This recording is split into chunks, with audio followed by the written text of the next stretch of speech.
my sincere apologies to the House, to each and every one of you who are in the House today, and to all Canadians for having been put through this. Thank you, Mr. Speaker, for that apology. I have to say, though, as a parliamentarian, members for their attention. Minister. The Honourable Minister is rising on a point of order. Thank you, Mr. Speaker, for that apology. I have to say, though, as a parliamentarian, as a Canadian of Jewish origin, as a descendant of Holocaust survivors whose majority of her family walked in to Auschwitz-Birkenau, and only my grandfather and his brother walked out, that I think this hurt all of us in Parliament. And I'll say that personally, I feel particularly hurt by this. I would say that as parliamentarians, we place our trust in you. There are many times when we recognize people in the gallery, and we do so on your good advice and your good offices. And all of us here did that in the chamber on Friday because we trusted you on that. I think this unfortunate situation has been deeply embarrassing for Canada's Parliament. I think it's been deeply embarrassing for Canada, and I think it was deeply embarrassing for the President of the Ukraine, who came here in friendship, who came here because we are a strong ally, and who came here because he trusted Canadians. I appreciate that this was that you're taking responsibility because this was your initiative, and you have confirmed that neither the Government of Canada nor the Ukrainian delegation had any prior knowledge to this individual being invited to the House or that he would be recognized.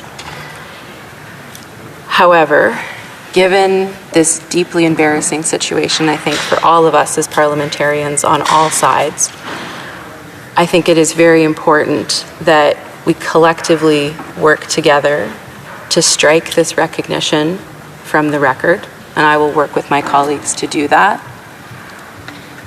To all those who have loved ones that were in the Holocaust, to Jewish Canadians, today being Yom Kippur, the holiest day in the Jewish calendar, a day of atonement, a day to prepare for the year ahead.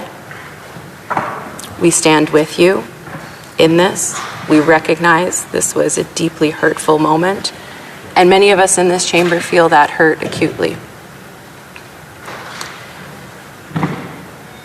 I want to please ask all colleagues, particularly those in the Conservative Party of Canada, to make sure that we do not politicize this issue. I don't think it helps anybody. I think we need to make sure that we move forward, recognize this mistake, and stand in solidarity together to reiterate our commitment to Jewish Canadians, but also to Ukrainian Canadians and the people who are fighting for freedom, for peace, and for justice in Ukraine right now. Thank you, Mr. Speaker. I want to thank the Honourable Member for her comment, and the Honourable Member for New Westminster Burnaby, please. Thank you, Mr. Speaker. It's with great sadness that I take the floor today following the statement you just made and to deal with what happened in the House on Friday. Parliament entrusts the Speaker to guide this Parliament through challenging circumstances. And Mr. Speaker, you have done an admirable job doing just that through COVID-19, the occupation of downtown Ottawa last winter, and the putting in place of a hybrid Parliament. Le procédure et les usages de Chambre des communes The House of Commons procedures and practices indicate that the Speaker has various roles, including ceremonial and diplomatic, and our Speaker often acts as a representative of the House. His ceremonial role is important, and that is why he alone has the privilege of recognizing visitors in the gallery. This privileged role led to a situation on Friday in which an individual who, according to the Simon Wiesenthal Center, was a member of a Nazi unit responsible for the death of many Jews and was convicted in the Nuremberg trials. This individual was a guest of this House, and shocking that members of Parliament rose to give him an ovation. Members did so because we took the Speaker's word that this individual should indeed be granted this honour in good faith. We have members of Parliament who have dedicated significant parts of their lives to fighting racism, fascism and anti-Semitism. We have members of Parliament who lost family members to Nazism. 2 members of my family, my uncle and my grandfather, whose names are commemorated on the cenotaph in Westminster, BC, are part of the scars of this history. These same members of Parliament feel betrayed right now, as do members of the Jewish community and of other communities who are victims of the horrific violence of the Nazis. À bien des égards, le président est le visage de cette chambre. In many ways, the Speaker is the face of this House and represents our joint commitment to democratic institutions and principles. The Speaker has to be above reproach in that role. Although we appreciate the apology made by the Speaker yesterday and in his statement today, we regretfully and sadly say that that's not enough. Unforgivable error, which puts the entire House in disrepute. And unfortunately, I believe a sacred trust has been broken. It's for that reason, for the good of the institution of the House of Commons, that I say, sadly, I don't believe you can continue in this role. Regrettably, I must respectfully ask that you step aside. Je demande pour le bien du Parlement. I ask for the good of Parliament that you step down from the role of Speaker. Merci au commentaire. Thank you for that comment.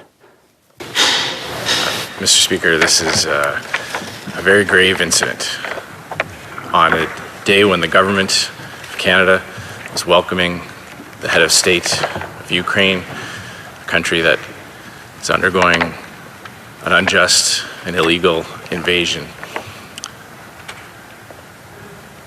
There was a guest in the gallery whose presence fed into the Russian propaganda and narrative about the bogus justification for Putin's illegal invasion.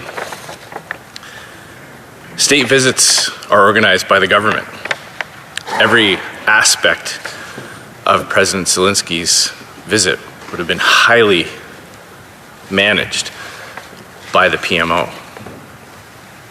There are obviously incredible security concerns when you have not just a head of state, not just a head of a foreign dignitary, but someone whose people are fighting for their lives and their survival, someone who is targeted by Vladimir Putin's regime. Obviously, there are massive security implications.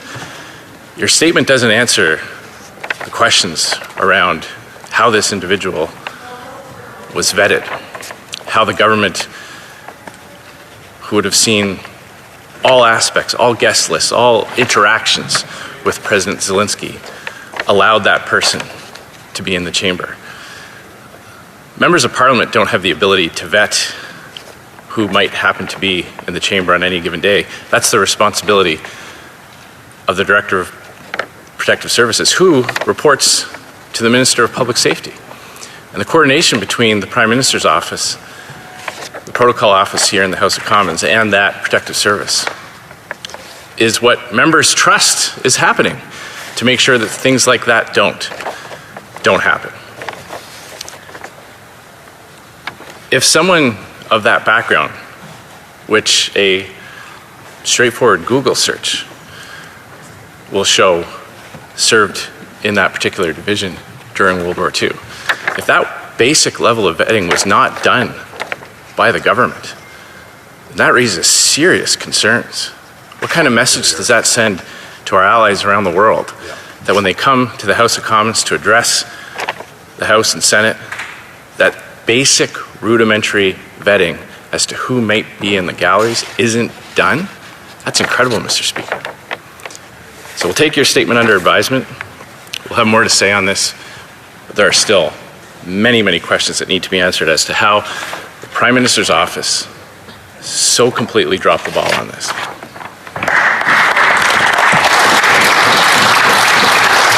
The Honourable Government House Leader. Thank you, Mr. Speaker. I would just like to respond to my honourable colleague because I think we both share the frustration about what happened on Friday, but I do want to reiterate, and as you have made very clear in your statement, Mr. Speaker, that this was your initiative.